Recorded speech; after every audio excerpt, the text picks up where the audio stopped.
Saya dulu ketagihan sama yang namanya film porno.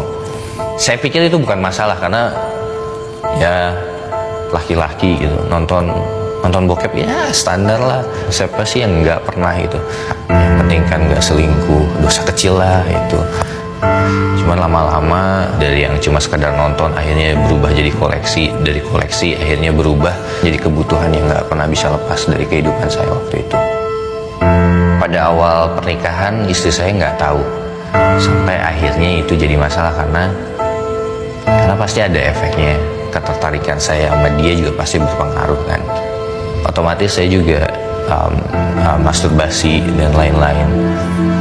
Istri saya tahu, sempat akhirnya tahu, dan dia sakit banget sih waktu itu. Dan kalau istri saya sakitnya seperti itu, saya nggak bisa ngebayangin sih segimana sakitnya Tuhan. Dulu saya suka ngaku cinta sama Tuhan, tapi biasanya kalau misalnya cinta kan nggak ngelakuin apa yang dia nggak suka ya. Kita juga harus setia. Tapi pada waktu itu saya nggak setia, saya lebih milih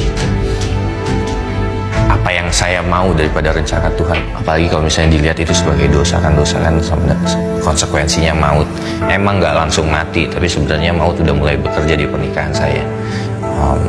Dan saya sadar banget dengan saya melakukan itu, istri saya benar-benar ngerasa terhina banget sih. Bagaimana saya lebih tertarik sama film porno itu daripada istri saya. Di situ ternyata saya nggak sebaik yang saya pikir. Sebenarnya ketagihan bukan sesuatu yang bisa hilang itu aja sih, tapi keputusan kita untuk berhenti melakukan atau melangkah dari situ ya memang diawali dengan keterbukaan. Sebelum kita diampuni kan harus mengaku dulu kan. Akhirnya saya belajar, terus saya bangun hubungan. Secara nggak sadar akhirnya kebiasaan itu berhenti.